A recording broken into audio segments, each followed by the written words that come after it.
and welcome to Scale Your Sales podcast, listed in 2020 as number 8 of 42 best podcasts for every sales professional. I am your host, Janice B Gordon, the customer growth expert and author of Business Evolution, Creating Growth in a Rapidly Changing World. I created Scale Your Sales framework to develop leading edge capabilities to secure, retain, and grow key customer relationships for long-term value and partnership. Join me each week to learn from amazing B2B sales and business experts and influencers. Tune in for actionable insights and strategies. Are you ready to scale your sales? Now, my next guest, I have been trying to get on to Scale Your Sales. She's a real star in LinkedIn. You're going to learn loads. So it's a real honor to have Brynne Tillman.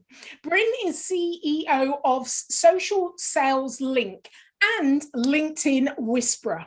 Brynne has been in sales and sales training for 3 decades and is now 100% focused on helping professionals convert their LinkedIn connections to sales conversations. So welcome to Scale Your Sales podcast, Brynne. Janice, I am beyond thrilled to be here and honored. Thank you. So let's talk first of all about Social Sales Link. Now, I know that you provide online training and lots of training to corporates. So tell me more about the principles and the methodology. Yeah, so everything we teach is steeped in a couple of real specific mindset philosophies. The first one is to detach from what a prospect is worth to you and attach to what you are worth to the prospect. So social selling is about building relationships, being a resource, and providing value and insights, understanding that the sale will come when the time is right. When we look at LinkedIn as a cold calling tool, people will, connect and pitch, which we think is a bait and switch. So the philosophy around this is really use this as a powerful way to connect and bring value to your prospects and customers and referral partners, and ultimately slowing down your outreach to build those relationships, which will ultimately speed up your outcome. That's really interesting because the sales industry is built around quarters, the quota and quarters and, closing. And actually, it's interesting what you said about slowing down to build the relationships so that actually the sales process will speed up once you get at the right time for the customer, right time for the buyer. Yeah, absolutely. And sometimes I think that corporate sales leaders are looking at the wrong KPIs, the wrong key performance indicators. They're looking at volume because they still have the mentality that if you throw enough against the wall, some will stick kind of thing, right? Yeah. And I think that the shift needs to be, are we having enough of the right conversations with the right people? Mm-hmm. And it starts with first conversations. Now, does that mean that we had a sales call with the right person right away? Not always. Sometimes it's an insights call. Sometimes it's, hey, a networking call to get to know you. And you'll feel out if, in fact, you want to close for a sales call. But when we are so attached to our quota, when we are so attached, my good friend Larry Levine says, people can smell commission breath. Yeah. Right. Yeah. And even through Zoom, right? So you want to be careful. And that's why I'm going to go back to the first thing I said, which is when you are selling, and I don't think it's just on LinkedIn or digital sales. I think it's really the way salespeople need to start thinking today. I think there's a shift for many reasons, but we have to detach from what that prospect is worth to us and attach to what we can bring to them, what we are worth to them. We think traditionally in sales, we have discovery calls, and it's really this one-way call where I ask my prospect, all these questions, get answers, and I decide whether or not they qualify. In today's world, it's a two-edged sword. It's a two-way street. They're qualifying us too. And if we just ask questions and never bring value and insights, why would they ever hire us? It's a very different world. They need to test drive us. They need to see if, in fact, we're the right vendor for them, not just are they the right qualified client or prospect for us. So we have to make sure we are hyper aware that we're earning their business. And when I speak to salespeople, I talk about every conversation you need to do your research, never assume. And also, I was speaking last week at a conference, my first live conference in quite a long time speaking. And I was saying that 18 months ago, if you whatever data, whatever insights and information you had on that customer, forget it, it's out of date. Everything's changed. You have to go back. But you can't go back and just ask questions. You've got to go back having done your research. There's a certain expectation that buyers are not going to waste their time giving you information that you should already know. I love that. Yeah. And one of the things we say is don't ever ask a question you could have found online, ever. Yeah. It's even, to me, I get someone selling me on a call and they'll say to me, so where are you from? I'm like, that's the first thing you should have looked at on my LinkedIn profile. Yeah. Right. It's right there. Have it open when we're talking. In today's world, you could be looking at it. So I see you're from Philadelphia. I've worked with lots of people from like, oh, they took the time to know that about me. And that's something so simple. Yeah. And granted, it's not necessarily triggers or sales insights, but it's rapport building. And it's letting me know that you cared enough to look. Yeah. And there are other things that you could do. I noticed we're connected to a lot of the same people. How well do you know Janice Gordon? Oh, yeah, right. Oh, I adore her. Did you hear the podcast she did a couple weeks ago? Like with this shared connection, all of a sudden, you now have a friend in common. You have value you're bringing that's outside of what you want to pitch, right? And that's how you build relationships. It's the ancillary conversations that build trust. Why is it, do you think, as soon as we go online, we kind of throw out or forget the things we would have naturally do face to face? Yeah. So I think some of it, and we teach very clearly, treat the person on the other side of the message the same way you would if they were on the other side of the table. Yeah. Right. But why do we do that? Because they're profiles that we see and we're detaching them from human beings. And then we look at, like, we used to buy lists. So we look at this, we create a list on LinkedIn and we go, okay, it's a list. It's not a room of people. And so we want to start looking at these profiles as rooms of people, not just leads. Yeah, that's interesting. Okay, so what happens when you are faced with a sales leader who used to be a hunter, like lots of them that were achieved all their targets, so they've gone up. So that's what they know. Yep. And then they bring you in and they want you to fix their team by giving them this modern skill, but not changing the mindset. And that is way more frequent than you might know, but it's very frequent.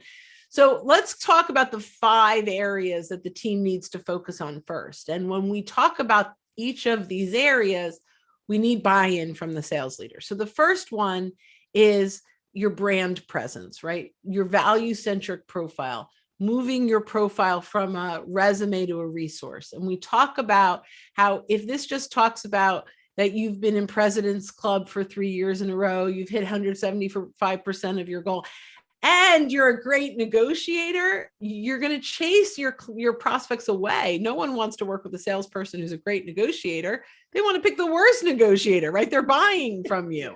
So you want to make sure that the profile resonates with your buyer, and your profile has a job of helping you to secure that first conversation. That's the profile's job.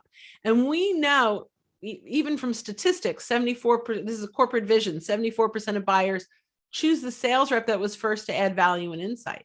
So why don't we start adding value and insight right from our profile? That's number one. Number two, social listening. And we talked a little bit about this, which is your research, but it goes beyond just the research of individuals, which is certainly part of it, but researching the industry, the trends, what's happening with your clients, because that affects your clients. What content is your prospect consuming? Is the CEO consuming different from the CIO? If you're selling, to the C-suite, who wants what matters to them, right? And some of this is asking through polls and some of it is through research. So there's lots of different ways to do that, but social listening is critical. Number three is the content strategy. The content strategy itself has 3 legs and then 3 ways. So the 3 legs are curate content, find content, create content, original, and engage with content, right? And then there are 3 ways to use this. There's to the masses, sharing to the masses, right? So sharing on your news feed, sometimes it's an email blast digitally, but I get it in front of a lot of people and hope that some of the right people will find it. There's, so it's at one to many. Mm-hmm. The next one is one to few. I find 45 CIOs that I'm connected to, and I want to get a templated / tailored message to each of them, but I'm not doing deep research on any one individual. I've just identified a group of people that I want to get a message in front of, but it's a little more specific to to them. And then there's one-to-one, right? So I'm reaching out, I'm doing actual research on that person. I'm finding the things that we have in common.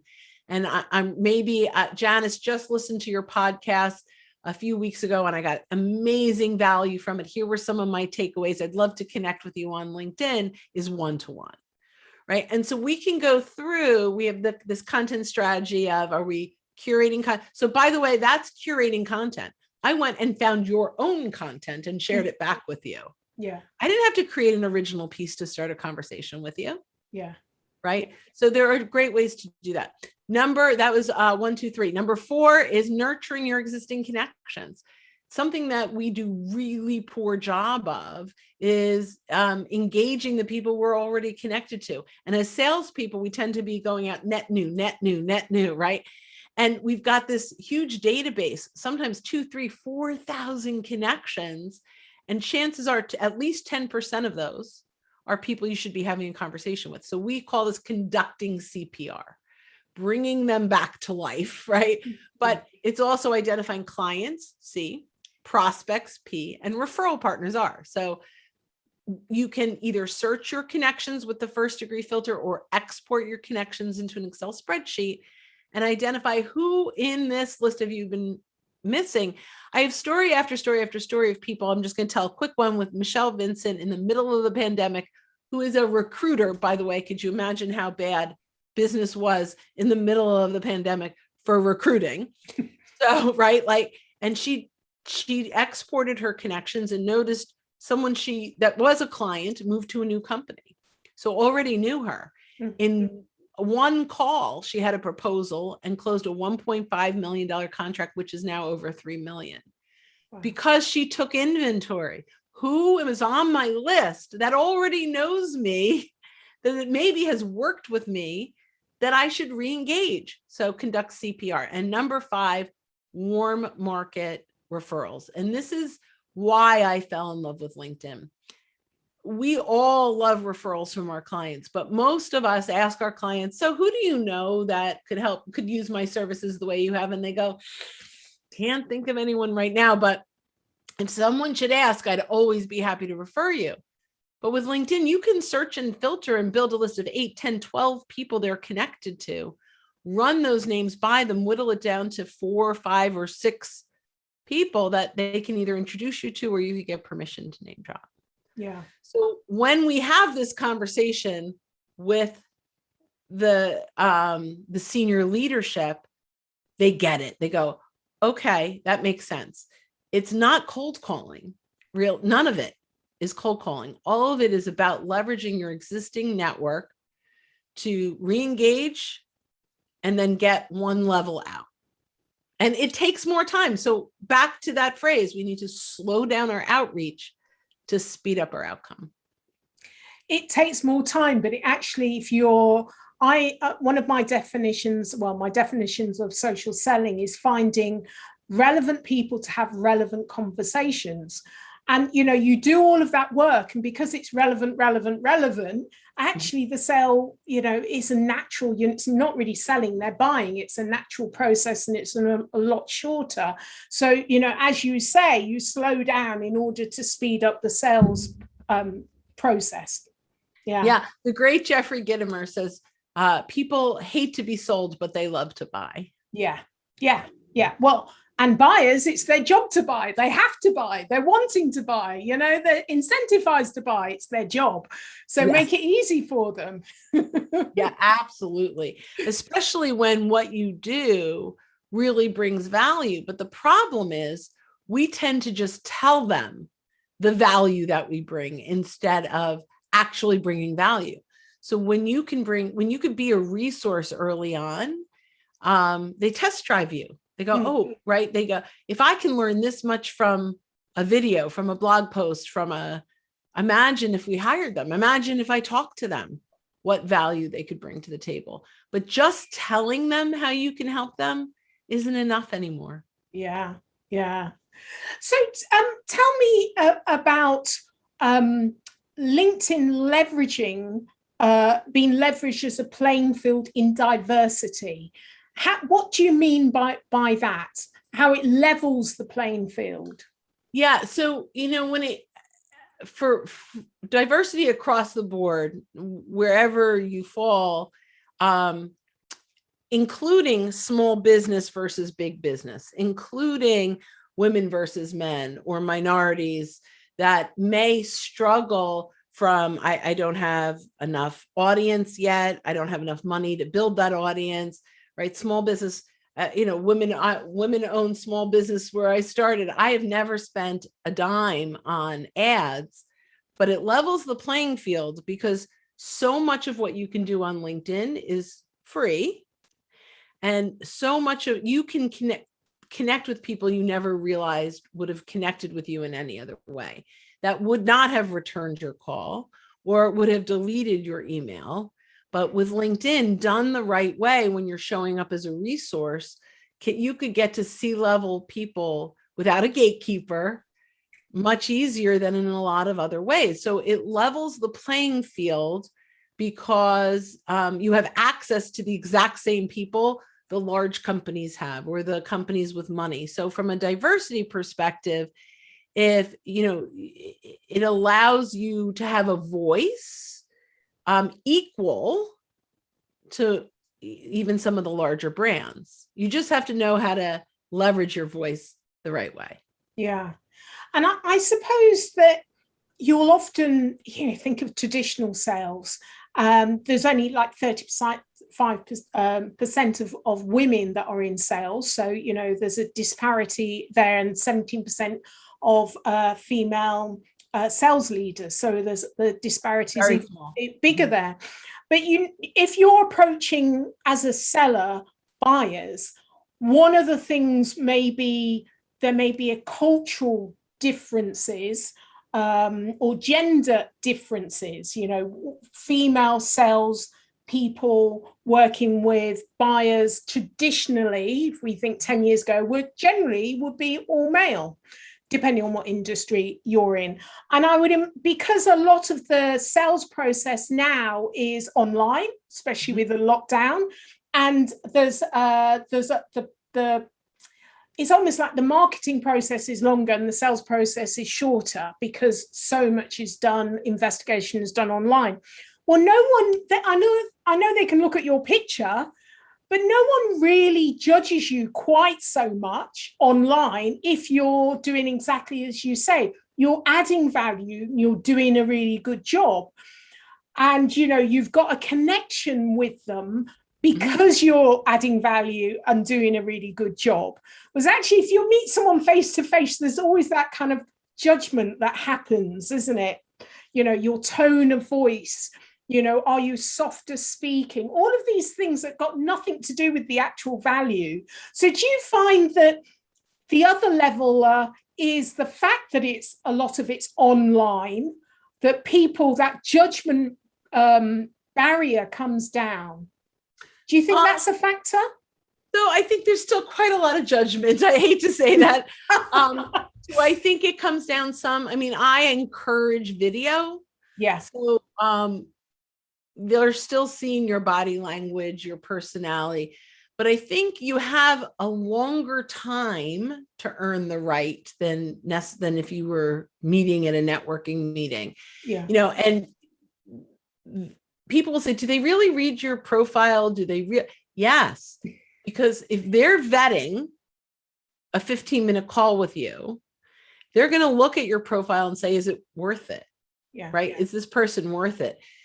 And when they can look at your profile or the content that you've shared, you have the opportunity to earn the right to have the conversation.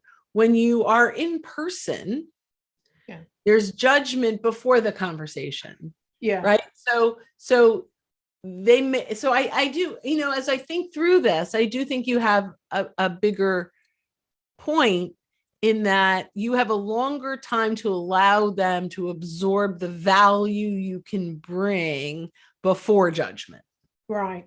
And that's a major advantage, isn't it? Especially in a global world where your buyers are global. Yeah. Right. Yeah. Huge advantage. Excellent. So tell me a bit more about, your tried and tested strategy. You talked about having a referral process. Mm-hmm.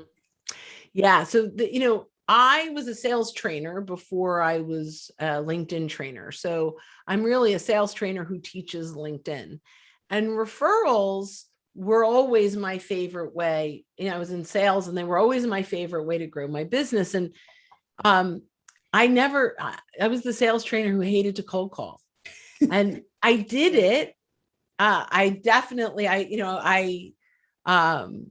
grew up in a call center. Like my first sales job was inbound and then went outbound. And then I went to the field. So I've definitely lived and breathed that world, but it was the piece of my business I didn't love. Referrals, however, was what I fell in love with. And I actually recall in 1992, I know I just aged myself, sitting across from a client, staring at his overflowing Rolodex. I don't know if you remember Rolodex. Yes, I do. I had one. Yeah. So thinking, if I could get my hands on that, I'd be able to share with him, the 15, 20 people he knew that I wanted to meet. But it wasn't politically correct to say, hey, can I thumb through your address book? But, as I mentioned earlier, that's what we have. And if we start to leverage this with our clients, with our referral partners, let's say we want to get into a specific company, we can look up on LinkedIn and see who, we can map out our social proximity. Who are we connected to at this company? Who are we connected to that can get us to some of the stakeholders inside of this company? And so LinkedIn really allows us to leverage our network and have access to all the Rolodexes of all our connections to be able to identify who can really help us gain access to those stakeholders. So it reduces our sales cycle significantly and we're coming in at a higher level of credibility, right? When we're leveraging our shared connections. So I think that's the real game changer, especially for seasoned salespeople or entrepreneurs that have clients that love them. This is the fastest way to pipeline. Yeah. Yeah. And I'm always surprised, because it is the fastest way to pipeline. I'm always surprised at how little people use it. They say, when you say, what's your referral strategy? Do you, how many referrals do you get? They'll say, some, it's kind of, there isn't a KPI, it's not measured, and there isn't a consistent process. But, and it is the easiest way to pipeline. So yeah, I absolutely get what you say.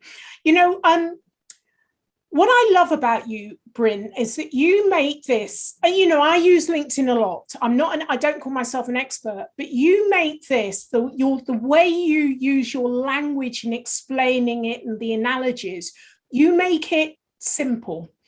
and easily understandable, and that means that people get it and want to do it. And that's why I absolutely love listening to you when you're talking about LinkedIn. So I would urge everyone listening to this to connect with Brynne, and certainly get onto social sales links, because I'm listening to you and I know LinkedIn, I'm thinking, I think I need to go back and do some more training. We all need to continue lifelong learning and update, and no one person knows everything, but I absolutely know you're always looking out for the shortcuts, and I want to know your shortcuts. Wow, I've got lots of shortcuts. Yeah, absolutely. So who is your hero or shero, Brynne? Oh, I know that we talked about this, and there's so many, and I can't remember what I originally said. Obama. Oh, Michelle. Yeah. Yes. Well, yeah. So normally the question is, if you were on an airplane, who would you want to sit next to? Yeah. I actually think she, like, if I could pick a BFF, I have my own BFF. I think she's brilliant. And there are a few things that I absolutely love about her. Yeah. I love, she had one phrase that I think resonates with me forever, which is, when they go low, we go high. Yeah. And it's really about becoming and living the best human being you can be. Yeah. Doesn't matter. You're not a victim of other people. And like, when I heard that, it totally transformed the way I approach everything in life, right? We are not victims. We get to choose how we react to other people. So in sales, and I'll bring this around to why I picked Michelle Obama. In sales, it's when they say no, it's not personal, right? And if they say no, I'm not going to get all upset and angry that they said no. I'm going to rise to the occasion, and I may ask, so that I can do a better job in the future, can I get some feedback? Can I learn? But I'm going to come from my best place. And so in today's world, and I can bring a lot of what she stands for into the sales world, because it brings a level of class, a level of sophistication, of nurturing, of caring about human beings as human beings, not as leads, right? We don't want to look at all of these folks as these are our leads. These are people. And I think that's the message that she brings to the world. So she's the person that I want to sit next to on an airplane. And I hope it's the middle row seats, because I want to be on the other side. We'll figure it out. We'll figure it out. I absolutely want. So how can listeners get hold of you? I happen to be on LinkedIn, so that's a really funny good. That. But I also have a podcast, the Making Sales Social podcast, where we have lots of great tips and advice, and we have content free to everybody at the linkedinlibrary.com. Excellent. It's been an absolute pleasure, and I'm going to get you on again, because I know you have so much knowledge in this area, and thank you so much for sharing it with us. So thank you for being a guest on Scale Your Sales podcast, Brynne. It was my honor. Thank you. Thank you for joining me on this episode of Scale Your Sales. Feel free to connect with me on LinkedIn or Twitter, Janice B Gordon, to comment and share. I'd love it if you would leave a review on ratethispodcast.com/scaleyoursales. Please subscribe for more weekly expert insights to scale your sales.